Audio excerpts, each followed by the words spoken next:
Let me test this out this. Okay. You will do what I do. Okay. Raise your hands. Close your eyes. Touch your nose. Touch your ears. Raise your hand. Touch your nose. क्या था ये? What was this? अच्छा, अब मुझे बताओ कितने लोगों ने nose touch किया, कितने लोगों ने eyes touch किया? Nose, first for nose. And what about eyes? Eyes closed. There's eyes. नहीं, मैं नहीं तो कह रहा। बच्चों पर मैंने कहा मैं ये जानना चाह रहा है कि जब इन्होंने आइस को टच किया तो आपने सिर्फ नोज फर्स्ट टाइम किसमें टच किया, बाद में तो आपको पता चल गया था। This is basically about communication and listening. Okay. Listening is आधे लोग वो सुन रहे थे जो मैं बोल रही थी, आधे लोग वो देख रहे थे जो मैं एक्ट कर रही थी. But listening is watching, hearing everything. ठीक है? तो जब हम कोई भी सेशन अटेंड करते हैं, कुछ भी करते हैं, any activity we are performing, तो लिसनिंग में सिर्फ हियरिंग नहीं यूज होती. ठीक है? We are watching and we are hearing. ठीक है? ओके, कंटिन्यू करें. सेशन कंटिन्यू करने से पहले, कंपनी के बारे में बताने से पहले, एम्प्लॉइज की प्रॉब्लम को सुनना. जब मैं आपकी तरह पढ़ रहा था तो हमारे पास भी एक एक्सपर्ट लेक्चर के लिए आए थे सर. वहाँ पे कोई टेक्सटाइल मिल के जीएम थे. उन्होंने वो जो बात बताई थी वो आज भी सच है कि जब भी आपके पास कोई कर्मचारी आता है किसी भी समस्या को लेकर, तो आपको धैर्यपूर्वक उसकी बात को सुनना है. चाहे वो चिल्लाता हुआ है, चाहे वो आपको ही गाली देता हुआ है, आपको पेशेंस रखनी है. वहाँ पे HR डिपार्टमेंट का जो भी कर्मचारी होता है, जो भी आदमी होता है, उसकी पेशेंस और उसकी एग्रेशन दोनों ही मायने रखती है. ठीक है? पेशेंस रखोगे, पेशेंस से उसकी बात सुनो, 5, 7, 10 मिनट उसकी सुनते रहो. जब तक वो सुनाता रहे सुनते रहो, कुछ मत बोलो उसको, कुछ भी, सिर्फ उसकी सुनो. जब वो शांत हो जाए फिर पूछो अच्छा क्या कहने आया था. तो कहेगा यार इतनी देर तो मुझे माथा मारते हुए हो गई, मुझे तो सुनी नहीं मेरी. तो नॉर्मल हो जाएगा. जब नॉर्मल हो जाएगा तो उसकी बात सुनो, उसको सोल्यूशन दो. अगर उसको सोल्यूशन नहीं दिया आपने, वो चला गया ऐसे ही बगैर सोल्यूशन के, तो वो 2 को बताएगा, 2 4 को बताएंगे, 4 40 को बताएंगे, 40 400 को बताएंगे. फैक्ट्री में आपकी हंगामा खड़ा हो जाएगा. ये तो बात रही पेशेंस की. दूसरी बात एग्रेशन की. एग्रेशन ये है कि जब मैं रोलेंस ब्रेकिंग कंपनी में था तो किसी इशू को लेके थोड़ा वर्कों में कहा सुनी होगी किसी बात को, इंसेंटिव स्कीम को लेकर कुछ हुआ था, तो सारे के सारे वर्कर काम छोड़ के गेट के बाद चले गए. पूछा भाई क्या है, सुबह का टाइम था. तो मेरे जो टीममेट था, मेरा टीम मेंबर था, उसने बताया कि सर ऐसे करके सारी फैक्ट्री के लड़के बाहर आ गए. तो पत्थर भी मार दिया मेरे कर्मचारी को. गुस्सा आ गया, गुस्सा तो आनंद आदमी है, ऐसे कैसे हो सकता है. मेरा HR वाला पिट जाएगा तो इतनी बड़ी संस्था कौन संभालेगा. ठीक है, मतलब लिटरली बता रहा हूँ कि मेरे घर में मैंने गर्म पानी रखने की, सर्दियों की बात थी, गर्म पानी रखने के लिए गैस पर रखा. जैसे मुझे पता चला मैंने फटाफट गाड़ी स्टार्ट की, फैक्ट्री में आ गया. पता चला माता जी ने फोन करके कहा तेरा पतीला तो जल आ गया, सब कुछ लो पानी बोल के जो भी आप किसी ने देखना था क्या हुआ क्या नहीं हुआ. फैक्ट्री में आया, मैंने पूछा भाई क्या दिक्कत है. कहते जी नहीं जाएंगे अंदर. मैंने कहा भाई कोई बात नहीं, चले जाओ. ठीक है, चलो कोई बात नहीं, चलो अंदर चलो. पुलिस आ गई, सबको समझाया. इतनी इज्जत आपको रखनी पड़ेगी अपनी कि आप अपने कर्मचारियों को अगर समझाते हो, अगर उनको कहते हो, तो वो कितने एग्रेसिव हो, आपकी बात कहने के बाद शांत हो जाने चाहिए. इतना आपको स्टेमिना और इतना आपको कर्टसी आनी चाहिए. ये आप अभी से डेवलप कीजिए. चले गए, ठीक है, अंदर चले गए. उसके बाद तो HR का जो काम होता है वो करना पड़ता है. कौन आइडेंटिफाई किया, कैसे किया, कितना, क्योंकि उससे अगले दिन ही हमारी दोपहर बाद ग्रुप वाइस प्रेसिडेंट जो हमारे US के थे उनको आना था. तो सोच सकते हो आप इतनी बड़ी कठिनाई में भी आप प्रॉब्लम को, सिचुएशन को कितनी इजीली हैंडल कर पाते हो, तो कितनी क्विकली हैंडल कर पाते हो, ये आपके ऊपर डिपेंड करेगा. सिचुएशन हैंडल हुई, जो कल्प्रिट थे वो सजा हुई, उसके बाद से लेकर आज तक कंपनी में कभी आवाज नहीं. तो तो आपको उसके साथ इतना अच्छा रिलेशन बनाना है कि वो आपको अपने माँ बाप की तरह समझे, उनकी इतनी हेल्प करनी है आपको, इतने बेनिफिट दिलवाने। हम लोग 5 लाख रुपए वेलफेयर में जमा करते हैं तो 50 लाख गवर्नमेंट से ले लेते हैं अपने वेलफेयर या एम्प्लॉइज के लिए। साइड जैसे मैडम ने बताया, साइकिल, सगन का, ये जो स्पेक्स लगाते हैं, चश्मे का, बच्चों की स्कॉलरशिप का, ये सब आपको एफर्ट करने पड़ेंगे। आपको जितना कर्मचारी के नज़दीक रहेंगे उतना ही आपको बेनिफिट होगा, आपकी कंपनी को बेनिफिट होगा, आप भी सुखी रहेंगे, कंपनी भी सुखी रहेगी। ठीक है, थैंक यू। तो हम लोग दिल्ली शिफ्ट हो गए, वहाँ से मैंने अपना ग्रेजुएशन। पहली चीज, हमने आधा जो प्रोडक्ट है, हमने सबसे पहले काउंटर पे भी आपने देखा होगा, वहाँ पे लिखा हुआ था रिसेप्शन पे भी, वी आर मेकिंग एज। आप लोगों को समझ ही नहीं आ रहा करना क्या है, कैसा क्या अनुभव हुआ, कैसा मैसेज एस्टैब्लिश किया, दैट इज मैट। राइट, किसी की क्विक प्रैक्टिस ऑनर्स की तो तुलना तो नहीं करेंगे क्योंकि हम भारतीय बात में रहते हैं, तो सब लोग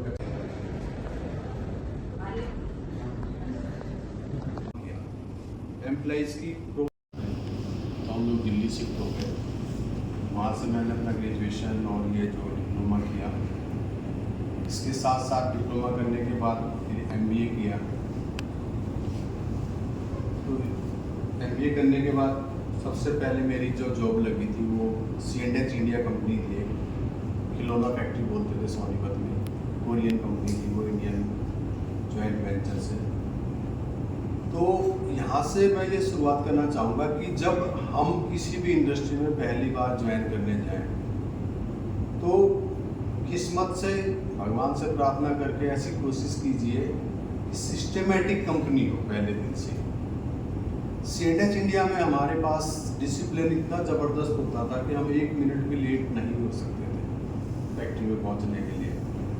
फीमेल्स ओरिएंटेड कंपनी थी, फीमेल्स भी उस जमाने में 93-94 की बात है, इतनी दौड़ लगाती थी गेट से लेके अपने 100 फ्लोर पे पहुंचने के लिए। उस टाइम अटेंडेंस कार्ड का प्रिंटिंग सिस्टम होता था, ऐसे मशीन में कार्ड डालना पड़ता था तो टाइम आता था।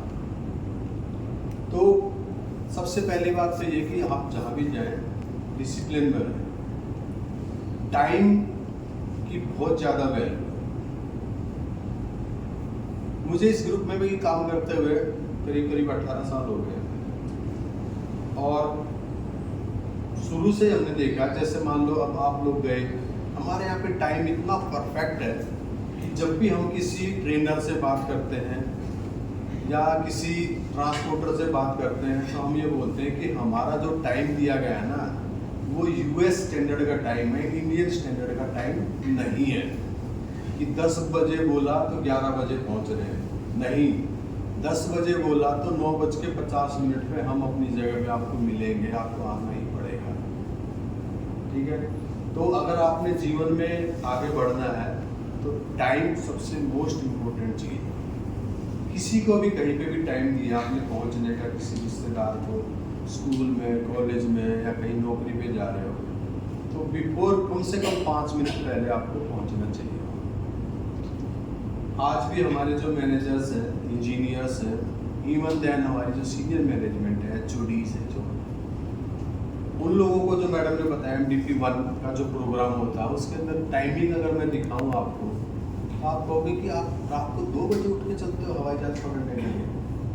2 बजे चलने के बाद तो सब लोग पहुंच जाते हैं वहाँ पे टाइम पे, जो शेड्यूल जिस टाइम डिसाइडेड किया होता है उसी टाइम वो हर आदमी अवेलेबल होता है, चाहे वो ग्रुप का मैनेजिंग डायरेक्टर भी हो। किसी को कोई लिबर्टी नहीं है हमारे स्टैंडर्ड US स्टैंडर्ड कंपनी में। UST स्टैंडर्ड कंपनी में कहीं पे भी आप जाओगे टाइम की आपको लिबर्टी नहीं मिलेगी कि आप जितना मर्जी टाइम, जब मर्जी आए जब मर्जी जाए। किसी भी कॉन्फ्रेंस में जाना है, किसी भी आपको मीटिंग्स में जाना है तो आपको टाइम की ये बाउंडेशन रहेगी कि आप 5 मिनट बिफोर पहुँचिए। ठीक है, तो मैंने अपना कैरियर जब स्टार्ट किया था 1993-94 में C&H इंडिया से, मैं वहाँ पे as a welfare officer appoint हुआ था। जैसे आप लोगों के यहाँ पे भी काफ़ी कुछ पढ़ाया जाता है कि आपकी पहली जॉब गवर्नमेंट में या कहीं पे भी एज ए वेलफेयर ऑफिसर हो सकती है, बट वेलफेयर ऑफिसर एक स्टेटरी डेजिग्नेशन है या पोस्ट है, उससे आप लोगों का भला नहीं होने वाला है। आप भले ही वेलफेयर ऑफिसर कहीं अपॉइंट होते हैं, ठीक है, तो आप कोशिश कीजिए कि ह्यूमन रिसोर्सेज डिपार्टमेंट जो बाकी का हिस्सा है, बड़े वाला हिस्सा, उसके अंदर अपने आप को रखिए। ठीक है दोस्तों। फिर मैंने वहाँ वेलफेयर ऑफिसर ज्वाइन किया। मैंने 2-2.5 साल नौकरी की। उसके बाद मैं रीवा टेक्सटाइल कंपनी थी, वहाँ गया, वहाँ मैंने 2.5-3 साल नौकरी की। फिर एक स्प्रिंग बनाने वाली कंपनी थी, टोयो स्प्रिंग्स करके, जो वही सप्लायर थे, वही मतलब ओरिजिनल इक्विपमेंट्स जो डायरेक्ट फैक्ट्री को जाते थे। आइसर का जो ट्रक बनते थे वहाँ जाते थे, टाटा के जो ट्रक्स बनते हैं वहाँ पे जाते थे, मारुति जो ओमनी बनती है उसकी कमानी बनती है, वहाँ मारुति में जाते थे। उसके बाद फिर मैं शिफ्ट हो गया यहाँ पे 2006 में इस ग्रुप के साथ। जब मैं हमारा इस ग्रुप में मैं शिफ्ट हुआ, तब एक छोटी सी हमारी कंपनी थी लॉरेंस ब्रेकिंग, जिसका उस टाइम 100 करोड़ का, जैसे मैंने आपको बताया पहले भी, 100 करोड़ का टर्नओवर होता था। और आज 18 साल बाद हमारे यहाँ पे 10 कंपनियाँ हो चुकी हैं इस ग्रुप की, और 5000 करोड़ का हमारा टर्नओवर। हमारे ओनर डॉक्टर स्टीव वेंग हैं, जो हमेशा इस चीज़ में बिलीव करते हैं कि यहाँ का पैसा यहीं लगाइए। जो फैक्ट्री बनानी, आप जितना कमाओगे, जितना बचाओगे, उतना ही आप अपने आप में इन्वेस्ट करोगे। जब ये फैक्ट्री लगी थी तब यहाँ पे 500 कर्मचारी काम करते थे। आज 2007 में इसका एस्टेब्लिशमेंट हुआ था। आज 2024 में यहाँ पे 3000 आदमी काम करते हैं। जो फिगर दिखाएगी उससे प्लस में थोड़ा सिक्योरिटी, कैंटीन और ये सब लोग हम उसमें ऐड ऑन नहीं करते हैं, तो उसके हिसाब से वेयर हाउस के एम्प्लॉइज हैं। तो आज उस टाइम से 100 करोड़ की कंपनी थी, ये इंडिविजुअल कंपनी 1000 करोड़ रुपए की, सारा पैसा यही लगता है। एम्प्लॉइज की डेवलपमेंट के अंदर हमारा बहुत ज़्यादा ध्यान रहता है, ठीक है, क्योंकि हम लोग भी ऐसे डेवलपमेंट हुए हैं। और दूसरी, इस डेवलपमेंट के साथ साथ मैं आपको एक चीज़ और बताना चाहता हूँ, अगर आपको अपने कैरियर में भी आगे बढ़ना है तो कभी भी रुकिएगा मत, कुछ ना कुछ नेक्स्ट सोचते रहिए। जैसे क्रिकेट में भी कहते हैं ना कि रन बनाने की हंगर होनी चाहिए, भूख होनी चाहिए। ऐसे ही आप लोगों को भी जब भी आप कैरियर में आगे बढ़े तो आपकी भूख खत्म नहीं होनी चाहिए। ठीक है, मैं भी पुराने ज़माने का जेलर था 93-94 में, तो पुराना ज़माना होता था। उस टाइम पर्सनल डिपार्टमेंट होता था, पर्सनल। हमारे डिप्लोमा का नाम, जो आज आपका नाम डिप्लोमा इन बिजनेस मैनेजमेंट है, उस टाइम होता था industrial and personal management, IPM। उस टाइम इंडस्ट्रियल पर्सनल मैनेजमेंट की बहुत ज़्यादा रिक्वायरमेंट थी, क्योंकि इंडस्ट्रीज रिलेशन मेंटेन करने के लिए आपको यूनियंस के साथ डीलिंग करनी पड़ती थी। बहुत ज़्यादा दंगे फसाद होते थे, आए दिन फैक्ट्रियाँ बंद रहती। ठीक है दोस्तों, उसके और पर्सनल मैनेजमेंट, जो अंदर आदमी काम कर रहे हैं उनको मैनेज करना। फिर ये डिपार्टमेंट चेंज होके चला गया ह्यूमन रिसोर्सेज में। इसका नेक्स्ट वर्जन आ गया कि आपको कंप्लायंस, रेगुलेशंस, यूनियंस और जो इंडस्ट्री रिलेशन, इन और आउट की रिलेशन, उसके ऊपर उठ गई industries. Human resources development department बन गया, HR डेवलपमेंट करने की बात चली। जो उसके बाद आज की डेट में, जैसे सर ने बताया, HRIS, HRIMS, बहुत सारे सिस्टम्स ऐसे आ गए हैं कि जब मैं as a welfare officer join किया था तो मुझे भी लगता था कि यार मैं तो सरकारी आदमी, ये सब कंप्लायंस पूरी करनी है मुझे, और इससे ज़्यादा क्या करना है। लेकिन नहीं, जब आपको आगे सीखना, आगे बढ़ना है तो आपको इस चीज़ें सीखनी पड़ेगी। आपको कंधे से कंधा मिला के चलना पड़ेगा मैनेजमेंट के विजन के साथ। मैनेजमेंट की रिक्वायरमेंट क्या है, ठीक है, तो आप जितना सीखेंगे उतना ही ज़्यादा आगे बढ़ेंगे। हमेशा कुछ न कुछ अपने आप को ही चैलेंज करते रहिए कि लेटेस्ट क्या आ गया। जब मैं टोयो स्प्रिंग में था, इस कंपनी से पहले वाली कंपनी में, उस टाइम में 6 sigma, black belt, green belt, ये सब मैं पढ़ता रहता था, समझता रहता था प्रोडक्शन वालों के साथ बैठ के, जबकि मेरे को जरूरत नहीं थी शायद उस जमाने में भी ना। लेकिन क्या है ना, आप जब सीखोगे नहीं 6 सिग्मा क्या होता है, ग्रीन बेल्ट क्या होता है, 3 प्रोजेक्ट क्या होते हैं, TPM क्या होता है, TQM क्या होता है, QMS क्या होता है, उस टाइम मैंने आज से 18-20 साल पहले ये सब चीज़ें पढ़ ली थी, जो आज की डेट में अब इम्प्लीमेंट हो रही है। तो इसलिए आप भी अपने आप को हमेशा अपडेट रखिए, अपडेट रहने से ही आप आगे बढ़ेंगे।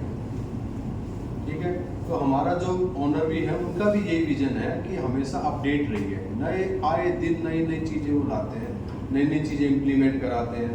और इतने मतलब आप देखेंगे ना, आप कहेंगे यार ये इतने 1000 करोड़ का मालिक है, इतने सिंपल रहते हैं, इतने तरीके से रहते हैं। क्योंकि जब आप बड़े आदमी बनते हो ना, तो आपके अंदर सिंप्लिसिटी बहुत आ जाती है। ये सब जो छोटी छोटी चीज़ें ना, ये सब चीज़ें ख़त्म हो जाती हैं उस टाइम।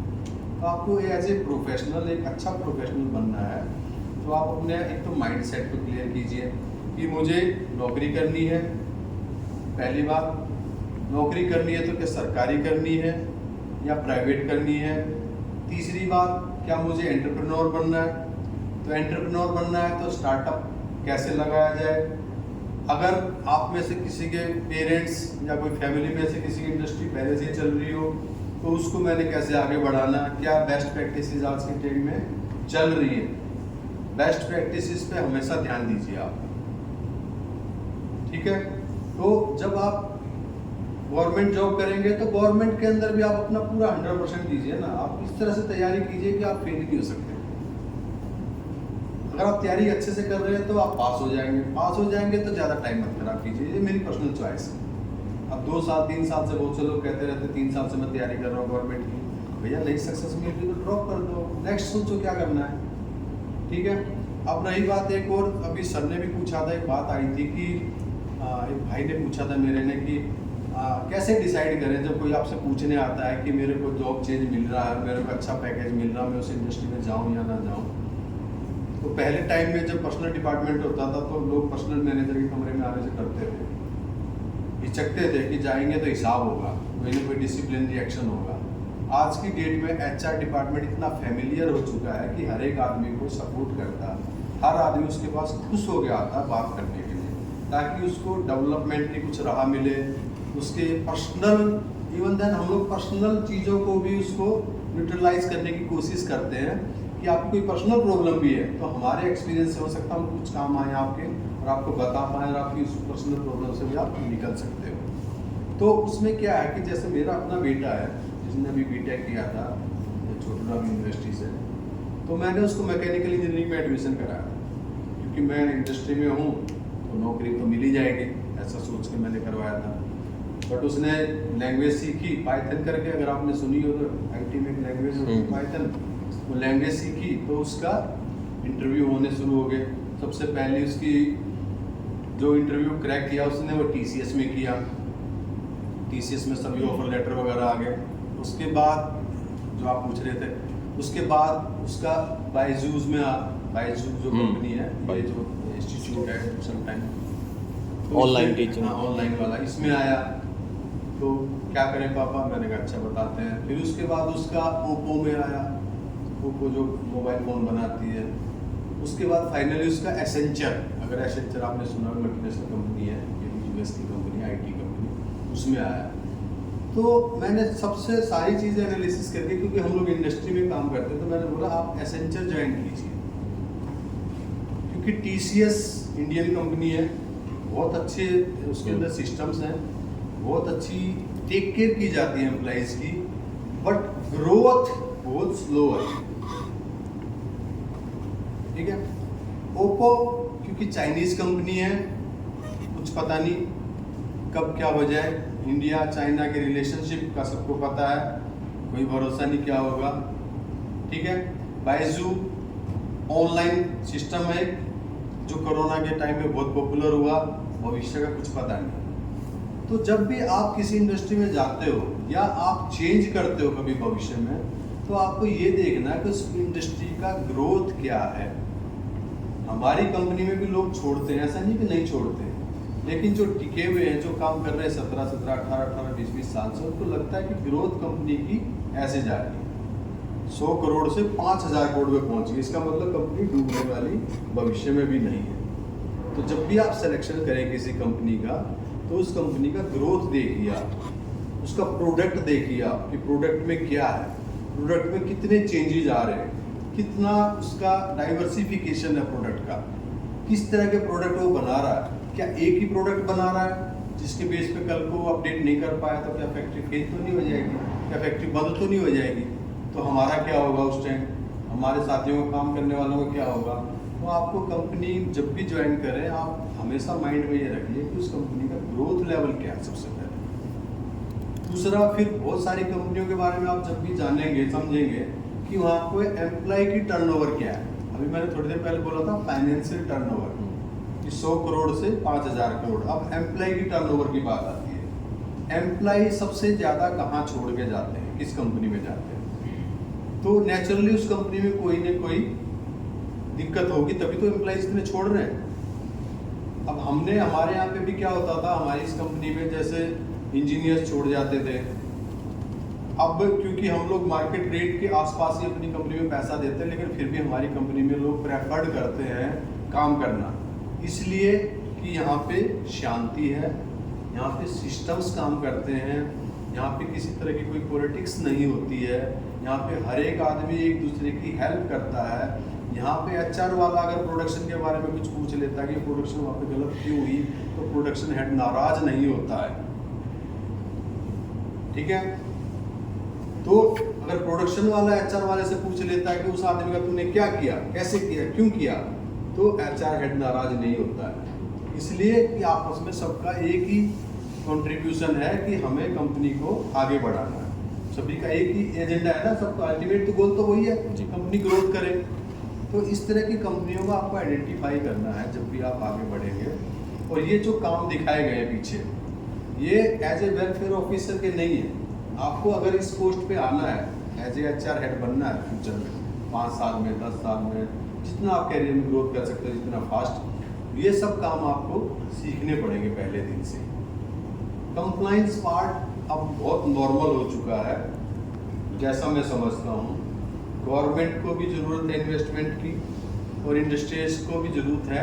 मशीन वगैरह पे जो एम्प्लॉय काम करे उनको ना ही मास्क है, ना ही ग्लव्स, ना यूनिफॉर्म वगैरह, तो उनको क्या इफेक्ट वगैरह नहीं होते केमिकल पाउडर वगैरह से? पहली चीज, हमारा जो प्रोडक्ट है, हमने अब सबसे पहले काउंटर पे भी आपने देखा होगा, वहाँ पे लिखा हुआ था रिसेप्शन पे भी, we are making asbestos free this paper. ठीक है, तो ये जो हमारा मटेरियल है, दिस इज नॉट इंजूरियस।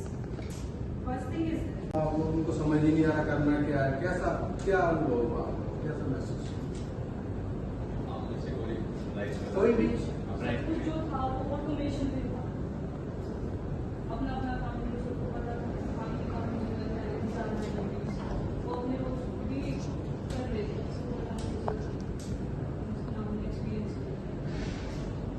चलो मैडम, पहले रेगुलेशन की बात की। ग्रुप एस्टैब्लिश किया, दैट इज मैट। ठीक है, तो MAT group is not only in India, वो काफी सारे कॉन्टिनेंट्स में, बट जो इंडियन ऑपरेशंस है उनको हम मैट इंडिया के नाम से, डैनब्लॉक इज वन कंपनी। ठीक है, तो Danblock plant is one of the Matt group. Clear है? As we have talked of MAT Holdings, okay, MAT Holdings का जो बिजनेस है, US, यूरोप, इंडिया और चाइना, इट इज एवरीवेयर। अगर मैं सिर्फ इंडिया की बात करूँ तो in India we have more than 10,500 employees, right? And overall 18,650 employees are working with the MAT.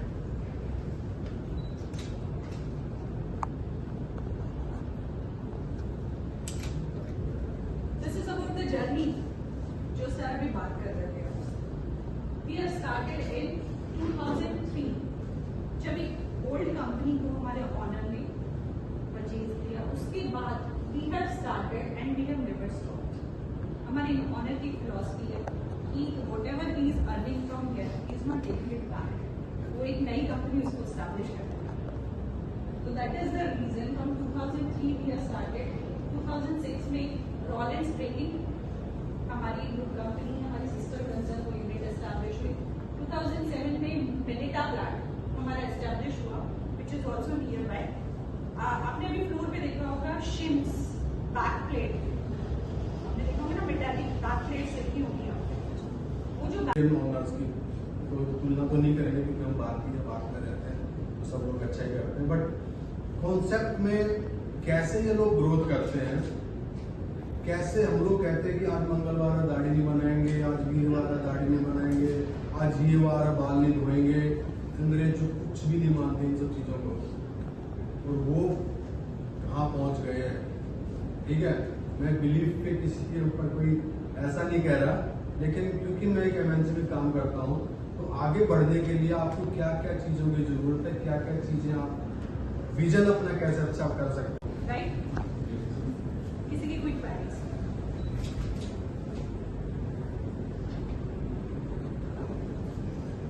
अरे हमें तो लगा था आधा घंटा तो क्वेरीज में निकल जाएगा। बहुत अच्छे से समझाया सर ने।